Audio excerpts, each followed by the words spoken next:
siang hari ini. Siang hari ini spesial karena kita sedang berada dalam sesi belajar live.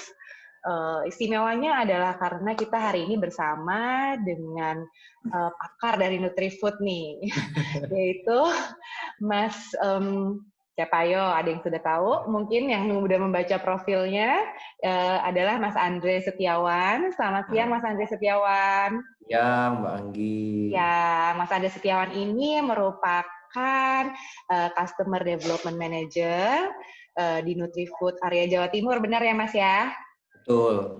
Betul, oke. Nah, siang hari ini nih kita akan membahas tentang marketing mix di digital era.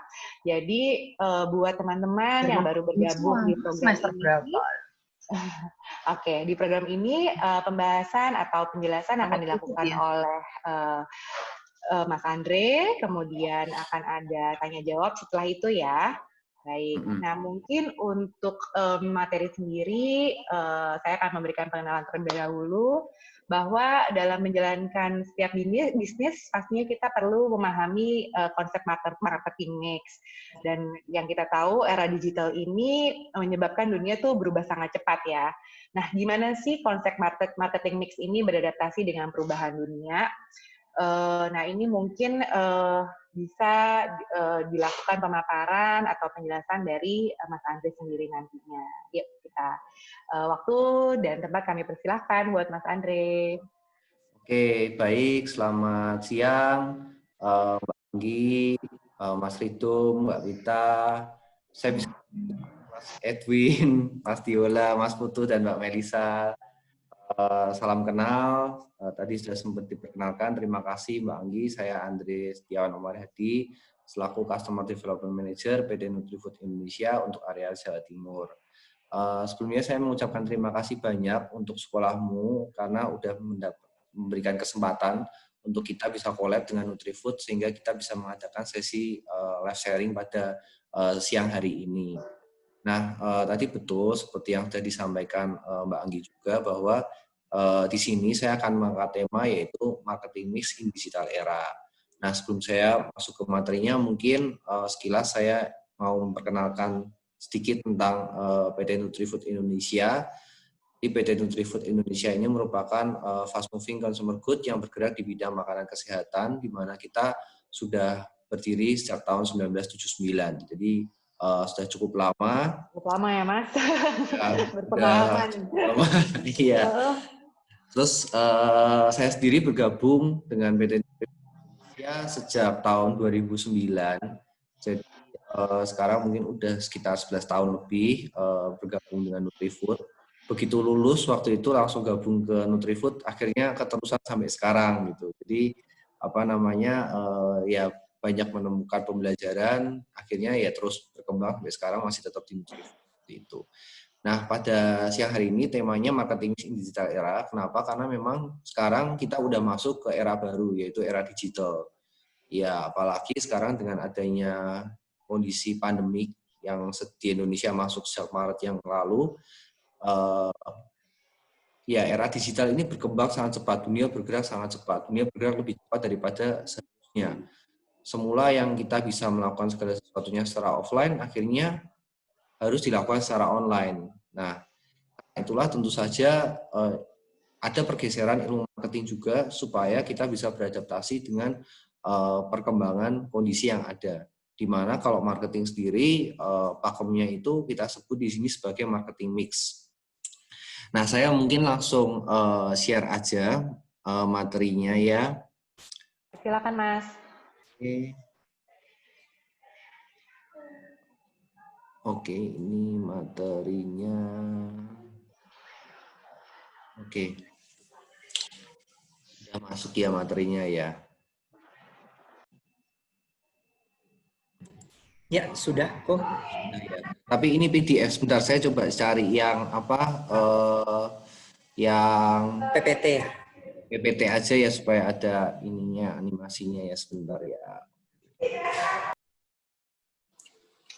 Nah, karena kita juga mungkin orangnya sedikit, mungkin kita bisa lebih banyak discuss nanti ya. Jadi kalau misalkan selesai sesi presentasinya dari teman-teman ada yang mau didiscuss, tanyakan terkait marketing atau apapun, mungkin barangkali di sini ada yang punya usaha, boleh bisa langsung ditanyakan saja, jadi kita bisa langsung lebih intens.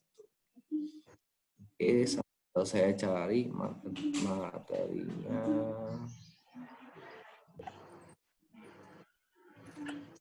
Oke, ya, sebentar.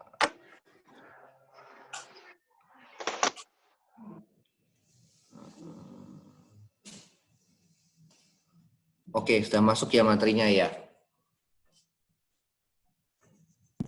Sudah terlihat, Mas. Oke, ya, jadi untuk materinya ini sebenarnya ini merupakan materi yang seringkali kita pakai di kegiatan di event yang diadakan Lokalate. Jadi Lokalate ini adalah salah satu brandnya Nutrifood yang terbaru, minuman kopi, di mana kita ada ada 4 varian rasa ya, ada Lokalate kopi durian, kopi alpukat, kopi gula aren, dan juga yang terbaru ada kopi kawista yang terbaru gitu. Nah, kita itu punya kegiatan memang melakukan kegiatan virtual class keliling di kampus-kampus, tidak hanya di Jawa Timur, tapi kita keliling kampus-kampus juga seluruh nasional gitu. Nah, makanya nama kegiatan sharingnya kita ini kita berikan nama Ngopi Inspirasi Virtual Class. Oke, langsung masuk materinya saja. Nah, ini adalah marketing mix, definisinya sendiri. Jadi seperangkat marketing tools atau alat marketing yang digunakan oleh perusahaan untuk mencapai tujuan marketingnya, untuk mencapai target market yang telah ditentukan. Di mana marketing mix atau 4P ini itu biasa kita kenal ada 4 parameter, yaitu product, price, place, dan promotion. Di mana bauran marketing ini merupakan alat yang kita gunakan untuk mencapai target market yang mau kita sasar.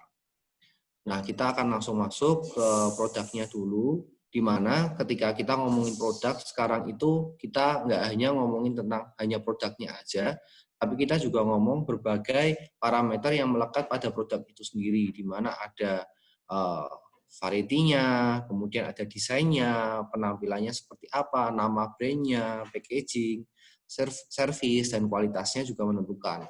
Ya, jadi ketika kita ngomongin produk, parameternya itu macam-macam, nggak cuma produknya aja, tapi ada brandingnya, ada packaging-nya, dan lain sebagainya.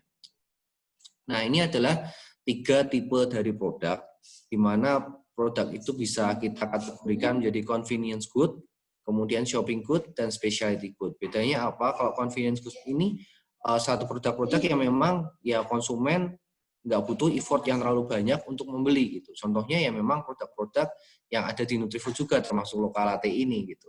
Di mana ya bisa didapatkan di supermarket dimanapun juga. Nah, sementara kalau shopping good ini memang yang butuh waktu lebih panjang untuk ketika kita mau menentukan akhirnya mau beli atau enggak. Contohnya adalah ketika kita mau beli peralatan kayak mobil atau medical procedure dan lain sebagainya. Nah, sementara kalau yang specialty good ini merupakan produk dengan segmen yang lebih lebih narrow, segmennya lebih sempit. Di mana specialty good ini contohnya adalah drilling mesin, misalkan untuk mesin-mesin industri. Nah, berikutnya adalah product innovation. Nah, ketika kita masukin product innovation, itu selalu ada fasenya 4 fase. Yang pertama adalah introduction, jadi tahap pengenalan produk, kemudian growth, maturity, and decline. Ya, jadi semua produk ketika masuk ke fasenya itu pasti melewati 4 fase ini. Dimulai dari tahap introduction, di mana itu masih perkenalan, kemudian masih growing, akhirnya mature, dan decline. Nah, tugas dari seorang marketers itu sebenarnya kuncinya adalah bagaimana ketika satu produk udah masuk ke fase major atau decline itu dikembalikan supaya bisa kembali growing. Nah, salah satu contohnya mungkin bisa dengan melakukan inovasi-inovasi baru sehingga akhirnya bisa kembali growing, bisa menyasar new segment market yang baru.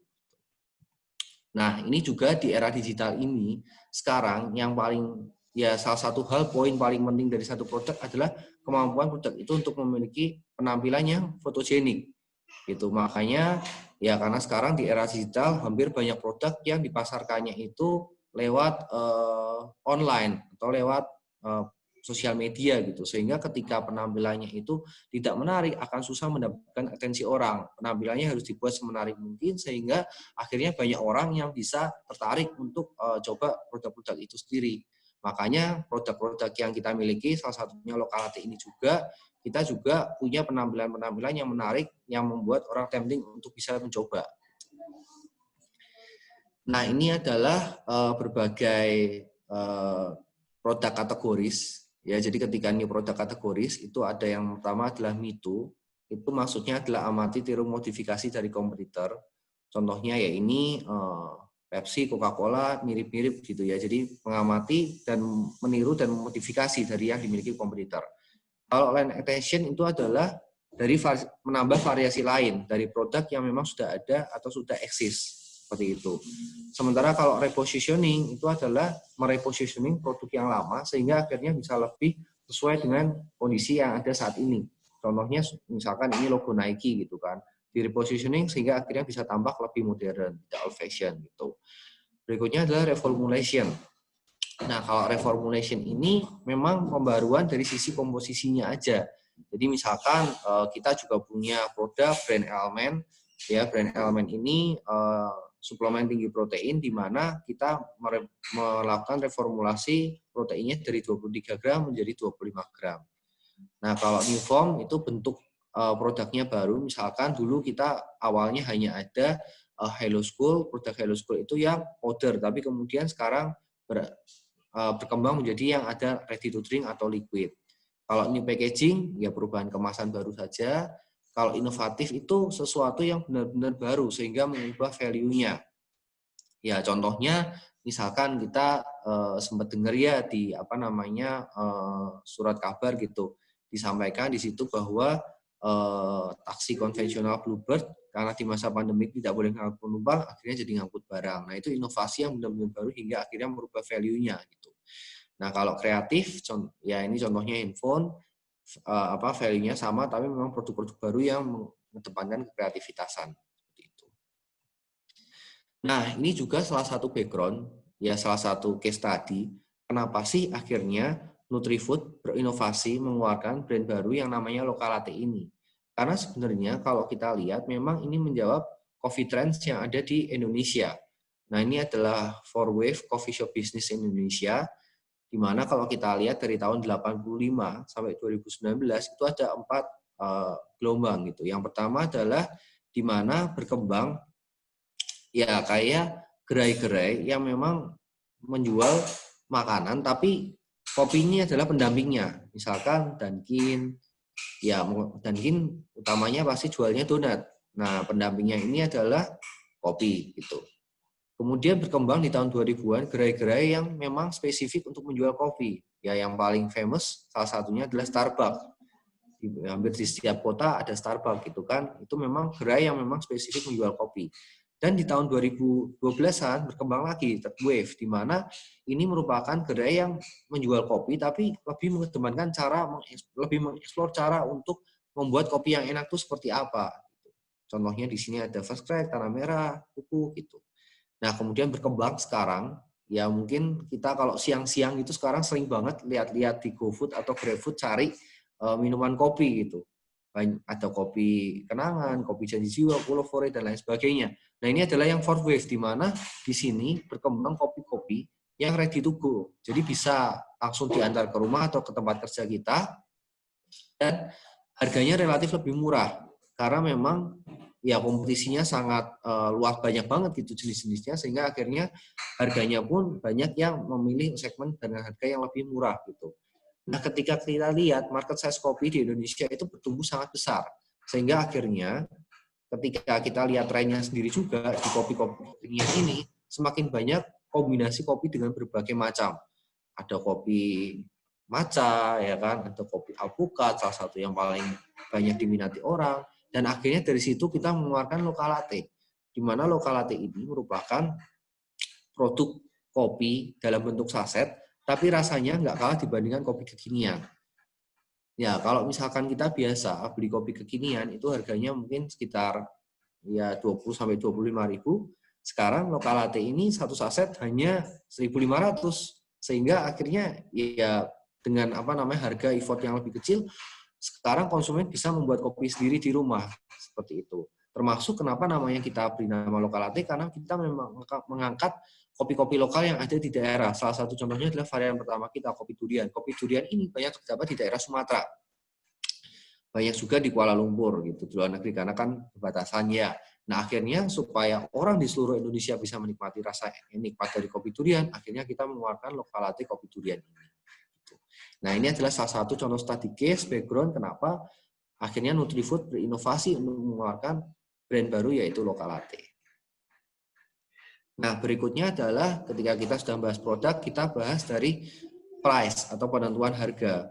Price ini merefleksikan strategi yang kita ambil, di mana ketika kita ngomongin kita mau menentukan harga, pastinya kita harus mempertimbangkan barang apa yang mau kita jual, market kategorinya seperti apa, diferensiasinya seperti apa, segmen target yang kita sasar, kompetitif alternatifnya apa, dan key benefit-nya apa. Sehingga dari situ kita harus memastikan bahwa harga yang memang kita miliki ini memang harga yang kompetitif dibandingkan kompetitor. Nah, ini adalah ya faktor-faktor untuk menentukan pricing strategy, di mana ada kalau dari sisi cost sendiri kita ada dua cost, fixed cost dan variable cost. Bedanya fixed cost ini segala fixed cost yang memang udah fix, udah tetap. Mau diproduksi berapapun, cost yang keluar segitu. Contohnya adalah misalkan kita invest mesin industri. Nah, kalau variable cost ini tergantung sama quantity yang mau kita produksi gitu. Nah, ini harus disesuaikan dengan objektifnya kita, di mana objektif ada long term, medium term, dan short term-nya. Nah, ini adalah penentuan harga. Ketika kita menentukan price range atau harga itu, ada price floor dan price ceiling-nya, batas bawah dan batas atas. Batas bawah tentu saja adalah cost of goods sold-nya kita, COGS-nya kita, harga modal yang memang kita keluarkan untuk memproduksi barang ini. Sementara price selling-nya adalah perceived value yang bisa diperoleh dari barang ini sendiri. Gitu. Nah, ini adalah apa namanya strategi untuk apa namanya menentukan harga. Jadi ada dua. Yang pertama adalah market penetration strategi dan yang kedua adalah skimming strategi. Bedanya apa? Kalau market penetration strategi ini harganya awalnya adalah murah dulu. Tujuannya supaya bisa masuk sedip mungkin ke pasar. Nah, nanti kalau sudah deep, baru kita coba untuk menaikkan secara bertahap. Skimming strategi adalah kebalikannya. Ya, harganya ketika pertama kali keluar launching itu mahal dulu, setelah itu baru secara bertahap turun. Contohnya kalau untuk yang market penetration strategy adalah ya produk-produk yang memang produk-produknya kita, yang Nutrisari, Lokal Latte, Hilo, dan lain sebagainya. Sementara kalau skimming strategi ini yang sifatnya elektronik, ya handphone, iPhone, televisi, seperti itu. Nah, ini adalah 5 pricing strategi juga. Yang pertama adalah leadership pricing, jadi harganya mengikuti market leader dari produk itu sendiri. Sementara cost plus pricing ini adalah HPP ditambah profit yang memang kita inginkan. Kalau premium pricing itu kita menetapkan harga yang paling mahal, paling premium, karena kita percaya kualitas produk yang kita miliki itu paling premium dibandingkan dengan kompetitornya. Gitu. Yang berikutnya adalah premium deca pricing. Ini kita menetapkan harga satu produk kita, brand kita yang paling tinggi. Tapi sebenarnya ini hanyalah strategi untuk mengangkat image dari produk utamanya kita. Gitu. Misalkan kita apa namanya, salah satu contohnya Hilo gitu. Hilo kita punya Hilo yang memang lebih tinggi gitu. Ada Hilo ya, kita punya varian yang memang harganya itu lebih tinggi dibandingkan Hilo aktif yang biasa. Nah, ketika kita mengeluarkan itu tujuannya adalah untuk mengangkat image dari brand Hilo itu sendiri gitu. Sementara kalau yang predatory pricing ini memang harganya itu lebih rendah dibandingkan kompetitor, karena kita tujuannya adalah untuk mau mematikan kompetitor gitu. Jadi kita berani jual rugi dulu, yang penting harganya harus lebih murah dibandingkan kompetitor. Nah, berikutnya ini adalah ketika kita sudah membahas price, kita bahas place. Di mana place ini contohnya adalah ya berbagai channel di mana kita bisa mendistribusikan barang-barangnya kita. Ada tradisional market, kemudian ada supermarket, kemudian ada online, dan juga minimarket. Gitu. Nah, tujuannya apa sih dari placement atau distribusi ini? Tujuannya adalah barang dari produsen, dari kita, itu bisa sampai ke konsumen. Ya, di mana bisa memanfaatkan langsung Ya, apalagi di era digital ini gampang sekali untuk kita bisa memasarkan barang kita secara langsung. Yang kedua bisa melewati retailer, yang ketiga bisa melewati wholesaler atau grosir gitu, atau distributor.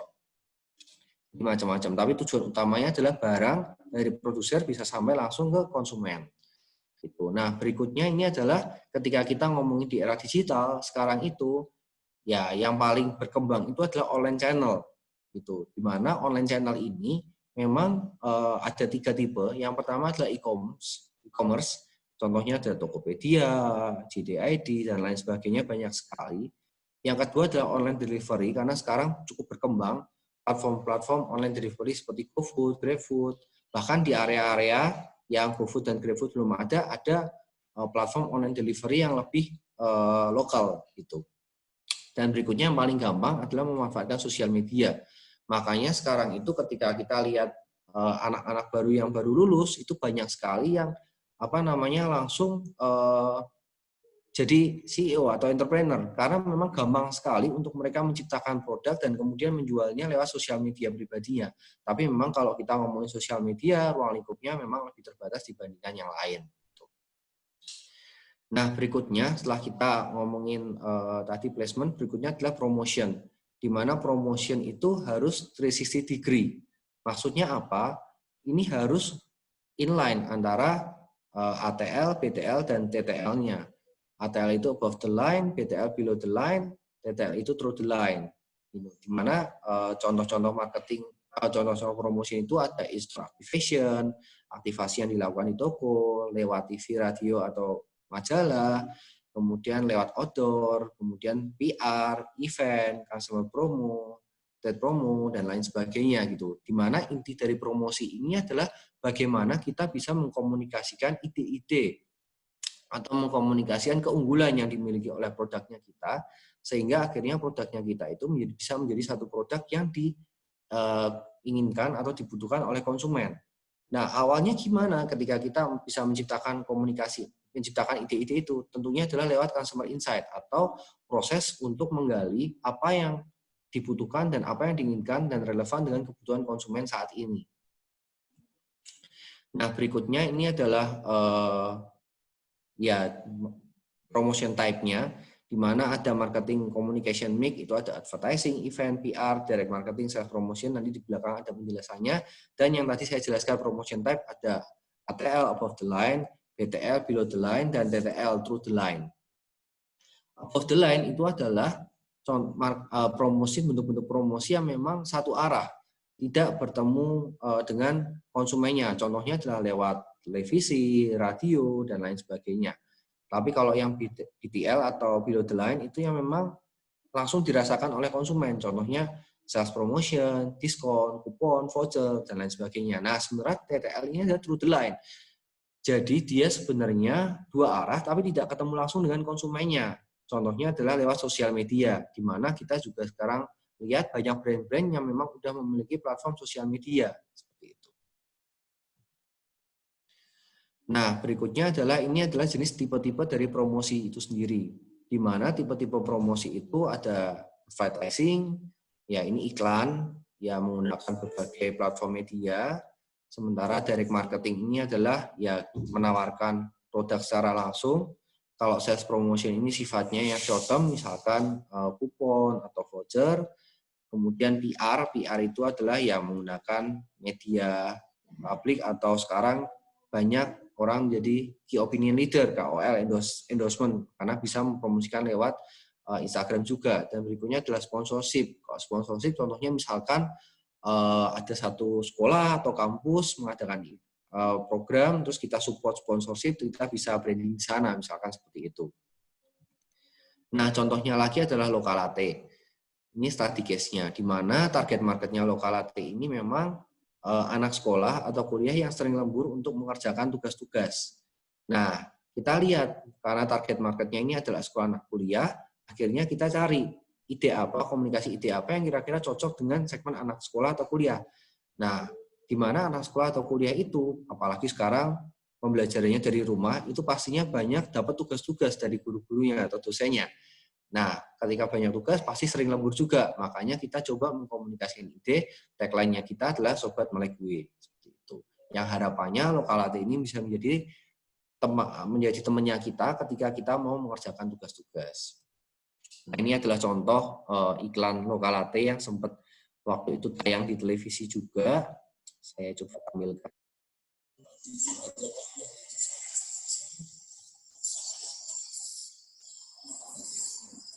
Oh, Omar, kayaknya suaranya nggak muncul kok. Halo. Oke, ya. Omar, Jadi ini kayaknya suaranya nggak muncul kok. Jadi mau diputar nggak kok? Pas share screen pilih tombol yang audio juga. Kadang-kadang suka gitu. Ya biar terdengar ya Mas Edwin ya. Tadi sudah bisa di-play tapi suaranya tidak terdengar Mas Andre. Oh begitu ya. Pilih yang mana ya? Jadi di tombol share screen. Tombol share screen. Terus sebelah kiri bawah ada yang klik komputer audio. Komputer audionya biar terdengar. Coba saya lihat dulu ya. Stop share dulu ya atau? Kayaknya nggak usah, nggak apa-apa sih. Atau nggak usah tuh ya? Nggak apa-apa ya. Yang mana sih saya bingung? Di share screen. Share screen? Oh nggak ada ya share screen-nya mana ya? Oh nggak ada. Atau mau new share ya? New share atau? Dicoba end bawah share itu screen dulu. ada tombol stop sharing kan ya Mas ya? Nah, itu kan ada pilihan di sebelah kanan ya. Coba stop sharing dulu. Terus habis itu share screen. Ya. Terus masuk jauh sebelah kiri bawah ada yang klik komputer audio ya. Ya. Oke. Siap ya. Bagi sobat lokal yang lagi cari inspirasi, usaha yang keras, dan minum Lokalate. Baru kopi alpukat dan kopi gula aren. Enaknya bikin melek. Lokalate, sobat melek gue. Udah masuk ya suaranya ya? Mas. Udah. Oke, siap. Jadi aus ya Mas? Jadi aus ya? Okay. Pas siang-siang gini, lihat kopi dingin. Nanti sambil ngopi sambil disas-disas. Oke, nah ini contohnya, terus kemudian kita juga ya sebagai 360 degree promotionnya juga, tadi udah ada ATL-nya, above the line-nya, kita juga ada activity-nya di mana kemarin ya ini di Jawa Timur ya, Surabaya, tentunya sebelum COVID ya, di bulan sebelum COVID ini di bulan Februari kemarin kita sempat bikin launching kopi alpukat di salah satu mall yang ada di Surabaya. Terus kita juga ada BTL activity di mana kita mengadakan business competition, Lokalate business competition di kampus-kampus yang ada di Jawa Timur. Terus juga ini salah satu bentuk mobile cafe. Jadi kita membuat cafe tapi bentuknya mobile, keliling-keliling roadshow di kampus-kampus yang ada di Jawa Timur.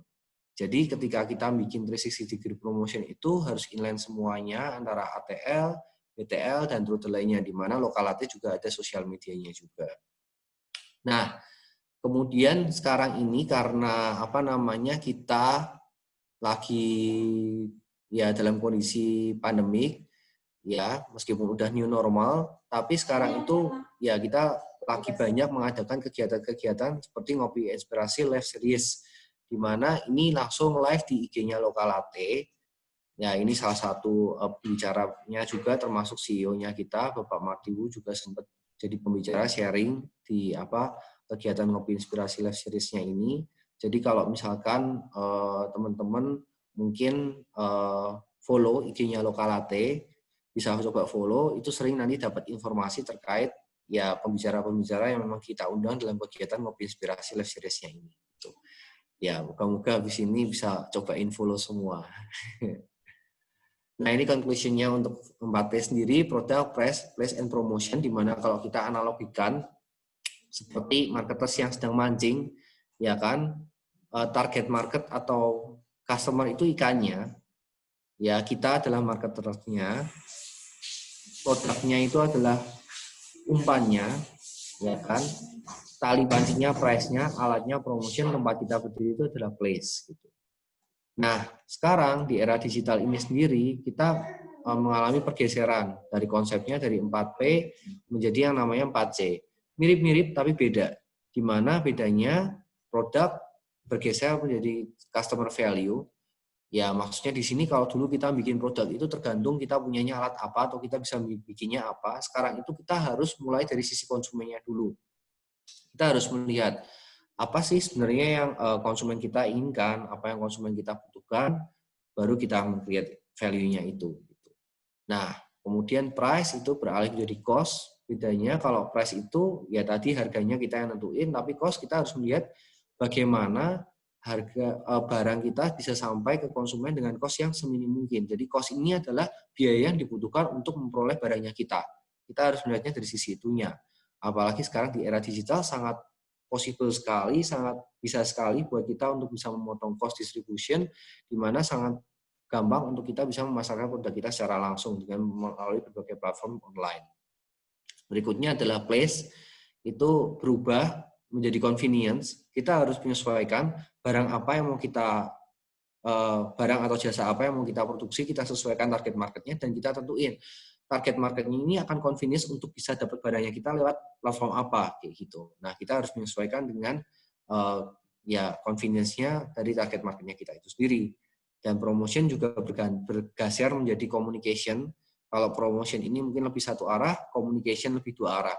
Jadi setiap brand atau setiap kita mengeluarkan produk jasa, kita harus bisa menciptakan komunikasi antara produk jasanya kita sama ya konsumen yang memang menjadi target marketnya kita. Gitu.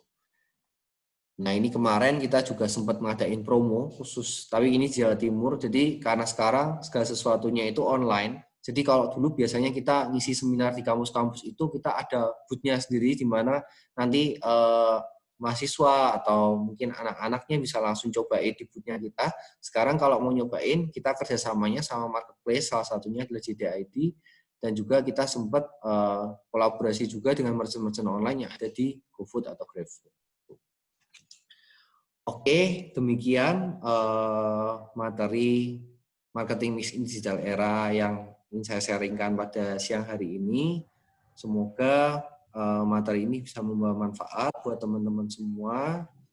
Ya, mungkin sebelum kita akhiri sesinya, kita bisa langsung lanjut ke sesi tanya jawab. Barangkali kalau ada pertanyaan-pertanyaan yang ingin ditanyakan. Oke, terima kasih banyak Mas Andre, insightful banget ini hari ini. Saya jujur aja belajar banyak. Jadi ikut belajar dan senang banget bisa gabung di sini. Benar banget. Tadi itu ada mengulang kembali ada product, place, and then price. Kemudian juga yang terakhir tuh product, place, price, and promotion gitu. Tapi kemarin tapi akhirnya ada switch juga menjadi 4C. Betul. Yeah. Tadi pas awal-awal Mas Andre bilang produk itu harus fotogenik. Iya itu ya banget Mas, karena saya termasuk orang-orang yang kalau lihat produk gitu, wah ini kok warnanya menarik, bentuknya kok seru banget kayaknya gitu. Jadi saya termasuk impulsive buyer yang biar lebih tempting. Melihat, betul tempting gitu. Apalagi kan kalau kita lihat di Instagram sekarang dia kita mau cari apapun kayak gitu. Kita dapat informasi dari Instagram, terus kan Instagram itu sangat visual, jadi kayak yang fotogenik itu sangat penting sekali untuk menjual produk apapun. Oke. Namun bagaimanapun nih, walaupun kondisi seperti ini gitu kan, 4Ps tetap bisa dijalankan dengan mengkombinasikan dengan 4Cs gitu kan, tetap bisa berjalan. Seru banget ini sih Mas, saya jujur aja belajar banyak. Nah, masih ada waktu untuk tanya jawab. Gini, masih ada Mas Andre langsung nih gitu. Mungkin bisa kita buka saja forum tanya jawabnya. Silakan boleh di-unmute untuk bertanya atau apabila mau dituliskan di kolom chat juga silakan nanti kami berikan kepada Mas Andre. Ya. Baik. Sambil menunggu pertanyaan nih Bapak Ibu, Mas Andre mau nanya nih, kalau dari semua komponen itu tuh yang paling challenging tuh part yang mana sih gitu, bagian yang mana sih kalau boleh? Oke, sebenarnya sih semuanya itu salah satu komponen yang penting yang harus inline antara kesemuanya. dan semuanya itu punya challenge-nya masing-masing juga. Ketika kita mengeluarkan produk, itu paling pasti ya utamanya ketika kita menentukan produknya dulu gitu. Karena ya itu kita harus memastikan bahwa produk yang kita launching atau keluarkan itu memang sesuai dengan apa yang relevan, apa yang dibutuhkan, diinginkan oleh konsumen pada kondisi saat ini. Gitu. Beberapa kali saya juga sering dapat pertanyaan, apalagi sekarang ini kan bisa dibilang perekonomian Indonesia lagi nggak bagus, banyak usaha-usaha yang memang nggak berkembang. Nah, ketika kondisi saat ini seperti apa gitu? Bahwa justru sebenarnya ketika kita lihat dari sisi ketika ada musibah apapun, ada pandemik sekarang, itu pasti ada dua sisi. Yang pertama adalah banyak disruption, dan yang kedua banyak juga opportunity baru. Nah, ketika kita mengeluarkan produk, menentukan produk apa, kita harus fokus ke opportunity yang ada pada kondisi yang relevan saat ini, gitu. Ya, misalkan kalau kita ngomongin lagi pandemik seperti ini, ya mungkin produk-produk yang memang related sama kesehatan itu salah satu produk-produk yang paling diminati pastinya dan punya opportunity yang lebih besar dibandingkan yang lain. Terima kasih Mas Andre, berarti harus geli-geli juga melihat kesempatannya. Produknya yang paling susah sih. Oke, baik. Ada pertanyaan nih, baik dari Mbak Tika. Ya. Betul. Ingin bertanya terkait perubahan dari place ke convenience. Bagaimana cara kita untuk mengetahui convenience dari customer itu sendiri? Oke, ya sebenarnya kalau yang Mbak Tika pertanyaannya ini antara. Oh maaf, ini Mas Putu ya. Iya. Saya yang Mbak Tika antara ada produk Mbak dan Melisa target juga market. nih. Sebenarnya yang tepat itu dilihat yang dari mana dulu sih? Apa kita mau dari paling atas, Mas? Iya, dari paling atas Mbak Melisa, baik. Dari Mbak Melisa disebutkan bahwa Lokalate menggunakan 360 promotion setelah produk diluncurkan ya, Mas. Iya, apakah betul. ada proses cari customer insight dulu waktu mengembangkan produknya sebelum diluncurkan?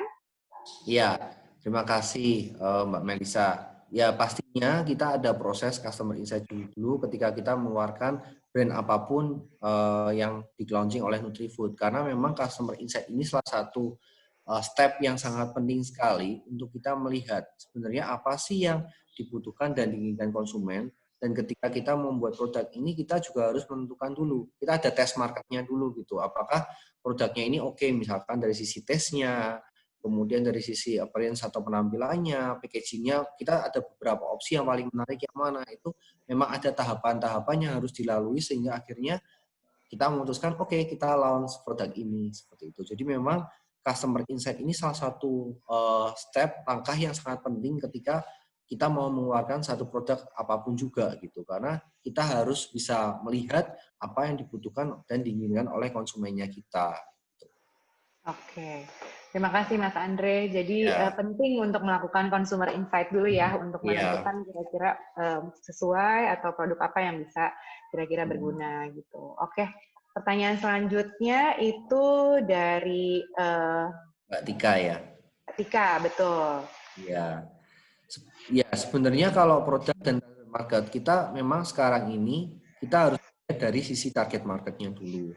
Kita harus menentukan target market yang mau kita sasar dengan kekuatan yang kita miliki itu apa gitu. Nah, setelah itu baru kita menentukan produknya ini bisa masuk ke target marketnya itu. Jadi kalau kita punya analisis itu ada yang namanya 3C gitu. Customer, competitor, dan company. Company itu kita, customer itu memang target marketnya mau kita tuju, dan kompetitor itu adalah kompetitor dari produknya kita. Nah, ketika kita mengeluarkan satu produk apapun juga, kita harus memastikan produknya kita itu sesuatu yang memang dibutuhkan oleh si konsumen, customer, tapi tidak dimiliki keunggulannya oleh kompetitor. Gitu. Jadi memang ya ini sesuatu yang harus inline antara 3C ini. Sehingga akhirnya produk yang kita launching harus punya competitive advantage atau keunggulan dibandingkan kompetitor sehingga akhirnya produknya kita itu bisa menjadi satu produk yang memang diminati oleh konsumen yang mau kita jadikan target market itu sendiri. Baik, terima kasih Mas. Pertanyaan berikutnya dari Mas Putu ini. terkait perubahan dari place ke convenience. Gimana caranya kita untuk mengetahui convenience dari customer itu sendiri gitu. Mungkin ini berhubungan dengan pertanyaan sebelumnya juga ya, Mas ya. Iya, betul. Jadi pastinya kita harus melakukan market ya atau proses getting customer insight. Kita harus melihat misalkan kita menentukan target marketnya anak kampus gitu ya. Terus anak kampusnya itu kita harus gali nih, anak kampus ini kalau belanja produk semacam lokal latte ini belinya biasa di mana gitu? Apakah ke ke warung, kantin, atau mungkin secara online lewat merchant-merchant online. Nah, kita harus lihat dulu gitu trennya sekarang seperti apa. Nah, setelah itu baru kita menentukan convenience ini mau difokuskan kemana, convenience dari produk kita ini sendiri gitu. Jadi memang untuk menentukan itu semuanya harus bermula dari customer insight, mendapatkan customer insight sehingga akhirnya kita bisa menentukan kita mau fokusnya kemana gitu. Nah, terus masih nyambung juga pertanyaannya Mas Putu, bagaimana cara untuk melakukan forecasting? Biasa ketika forecasting itu kita benchmark dari market, ya dari total market size kopi yang ada di Indonesia itu berapa. Setelah itu kita tentuin dengan mesin, dengan resource yang kita miliki, kita mau coba untuk ngambil berapa persen dari market size-nya itu. Nah, setelah itu baru kita bikin forecasting seperti itu. Termasuk forecasting harus kita inginkan juga. Kita harus breakdown tuh. Kita punya beberapa placement atau channel untuk mendistribusikan produknya kita itu, masing-masing forecast dari masing-masing channelnya itu mau berapa aja. Jadi untuk tahap forecasting yang pasti kita harus melihat dari market size globalnya dulu. Setelah itu kita harus menentukan dari resource kita yang kita miliki itu kita mau ambil berapa persennya. Setelah itu baru kita membreakdown caranya itu bagaimana, mau masuknya ke channel-channel mana aja sehingga akhirnya forecast yang memang udah kita susun itu bisa mencapai itu targetnya. Gitu. Oke, terima kasih Mas Andre. Mudah-mudahan terjawab ya pertanyaan Mas Putu. Ada pertanyaan lagi dari Mbak Melisa. Untuk marketing mix, 4P ini prosesnya dilaksanakan setelah launching produk atau ada yang sebelum launching produk ya Mas ya? Oke, kalau untuk proses penentuan 4P ini pastinya harus dilakukan sebelum launching. Ya, karena kalau misalkan planning kita harus tarik lebih awal supaya ketika udah launching itu artinya itu pasti cost sudah keluar atau biaya udah keluar. Biaya sudah keluar itu harus tepat sesuai dengan yang kita planningkan. Nah, kalau kita planningnya setelah biaya itu keluar, ya nanti bisa jadi pengeluarannya ada beberapa yang akan jadi sia-sia gitu. Jadi memang lebih baik jika kita menentukan marketing mix, 4P-nya ini kita harus tarik lebih awal, yaitu sebelum kita memutuskan untuk melaunch satu produk tertentu. Gitu. Oke, terima kasih Mas Andre. Kayaknya dari pertanyaan-pertanyaannya kayaknya peserta kita hari ini udah punya atau ada bagus-bagus nih. Ya.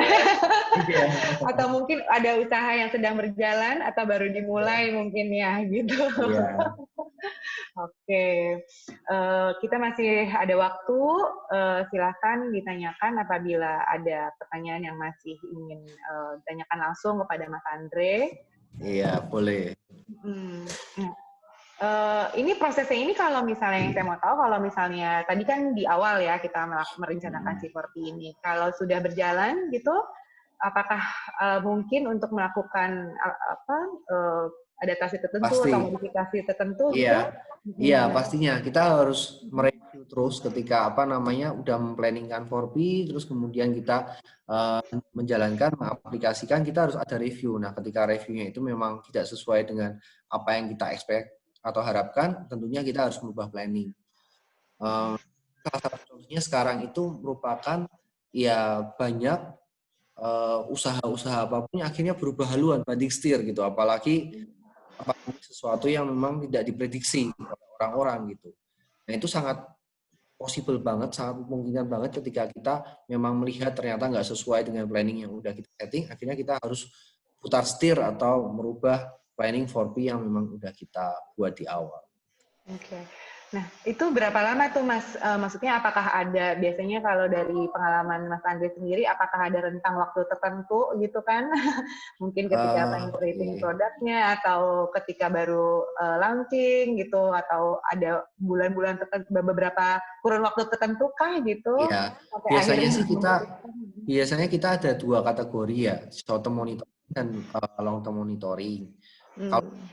monitoring itu untuk mereview program-program yang sifatnya short term tactical, misalkan diskon segala macam. Nah, kalau untuk program-program yang tactical short term itu sesuai dengan periode berlakunya program yang memang kita launching. Misalkan program diskon 10%. Program diskon 10%-nya berlaku untuk 2 minggu. Berarti kita reviewnya di 2 minggu itu gitu.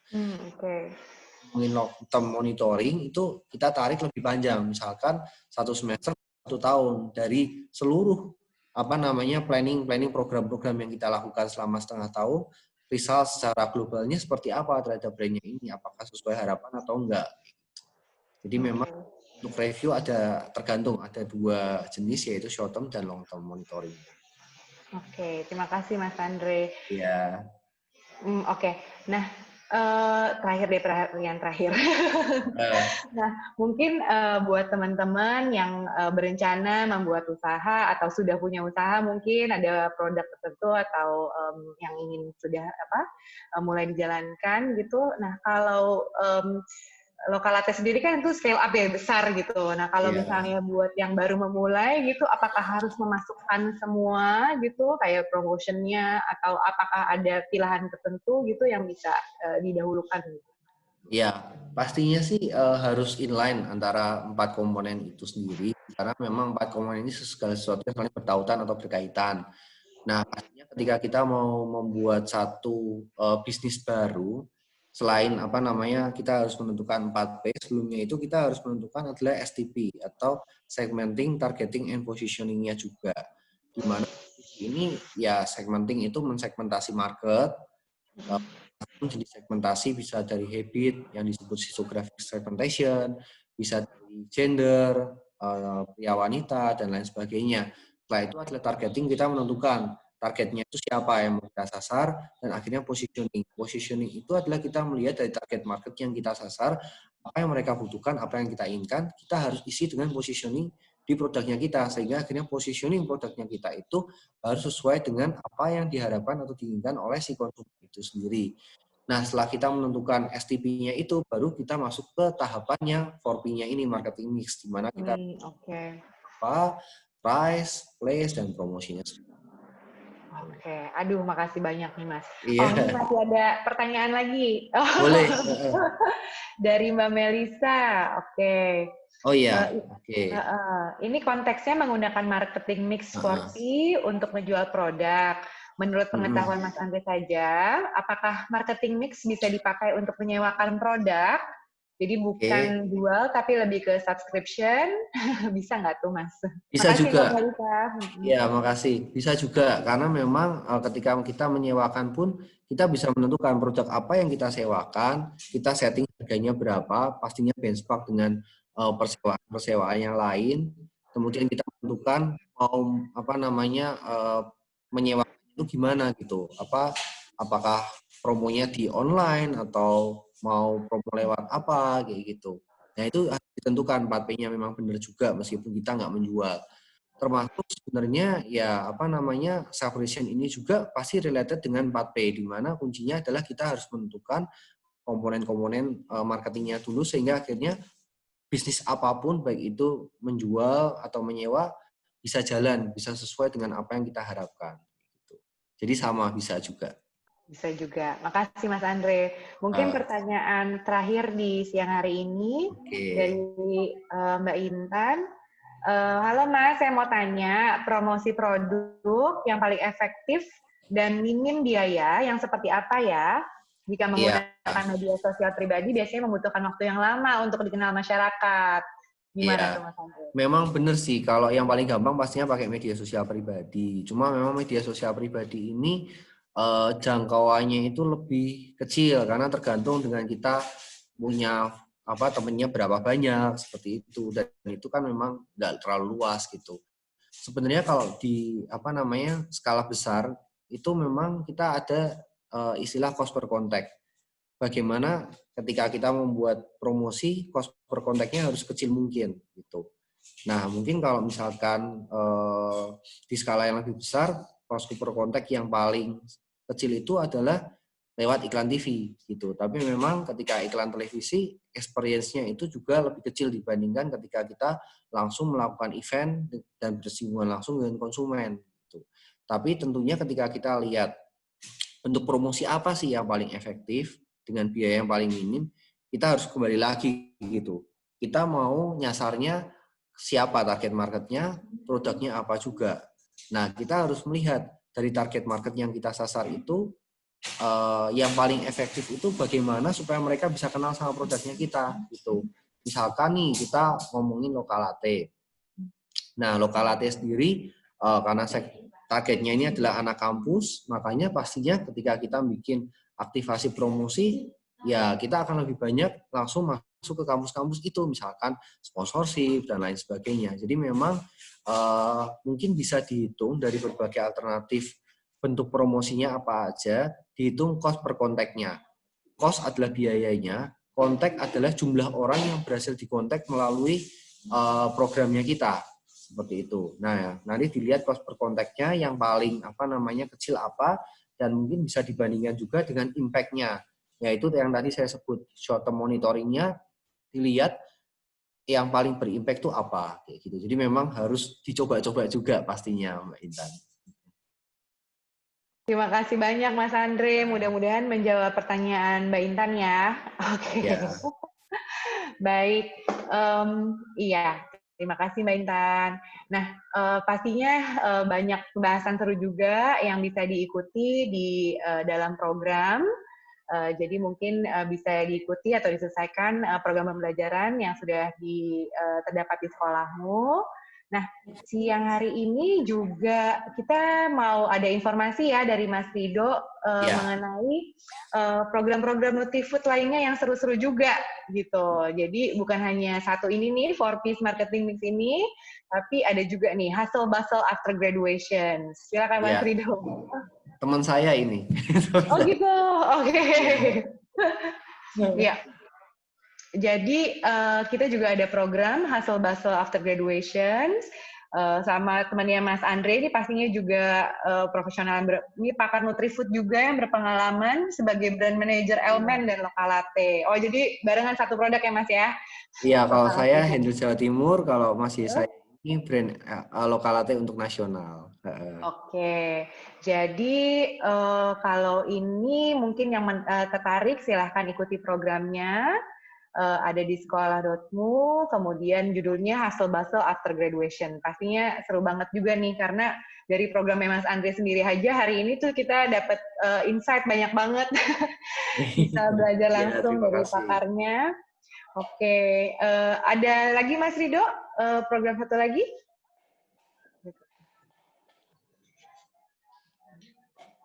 Ada Kak.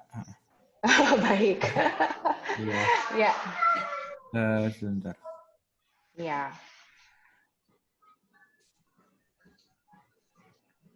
Mudah-mudahan pertanyaan-pertanyaan hari ini sudah cukup sudah bisa terjawab dengan baik oleh Mas Andre. Jangan takut. Benar, terima kasih banyak ya Mas Andre atas kesempatannya kita belajar live hari ini. Mudah-mudahan kita berkesempatan lagi untuk ngobrol-ngobrol sama Mas Andre. Mungkin Mas Edwin lain kali kita akan ngobrol. Terima kasih Mbak. Sama-sama. Sambil menunggu satu lagi tayangan program dari Nutrifood lagi mau di-share sama Mas Rido. Kalau tadi adalah mengenai marketing mix, jangan takut ada program berikutnya itu si Hustle Bustle After Graduation. Karena mungkin masih banyak bingung, kemarin baru pada lulus, terus kira-kira apa ini rencana selanjutnya gitu. Nah itu mungkin bisa mengikuti program tersebut. Nah berikutnya juga ada Entrepreneurship 101. Wah seru banget nih, ini pasti berhubungan banget sama program yang tadi Mas Andre gitu kan, yang baru memulai merintis sebuah usaha. Waalaikumsalam. Bener gitu. Nah ini kewirausahaan seringkali dianggap sebagai milik pengusaha saja. Banyak mitos bahwa seorang wirausaha adalah orang yang suka bertaruh pada risiko besar. wirausaha hanya terkait uang dan keberuntungan menjadi wirausaha bawaan lahir. Nah, benar nggak sih? Nah, kita akan belajar nih di sini. Program ini berisi konsep dasar marketing mix yang membantu menjual produk atau jasa yang kita miliki. Jadi, ikuti gitu yang hari ini udah mengikuti program Fortis bersama Mas Andre. Berikutnya mungkin bisa mengambil program Haso Baso. Kemudian ada lagi satu program intro ini, Entrepreneurship 101 dari Nutrifood Indonesia. Baik. Teman saya juga. Semuanya dengan Mas Andre makanya. Iya. Hebat-hebat banget nih. Oke. Terima kasih banyak atas waktunya Mas Andre dan Mas Edwin dari Nutrifood. Makasih juga teman-teman yang sudah bergabung hari ini.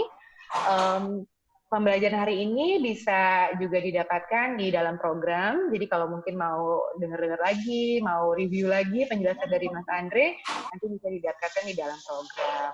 Baik. Terima kasih semuanya. Rasanya hari ini sudah selesai untuk belajar live-nya. Sampai jumpa lagi di lain waktu. Saya Anggi. Selamat siang. Ya, selamat siang. Terima kasih Mbak Anggi, Mas Vito. Terima kasih. Terima kasih Mbak Wita. Terima kasih semua.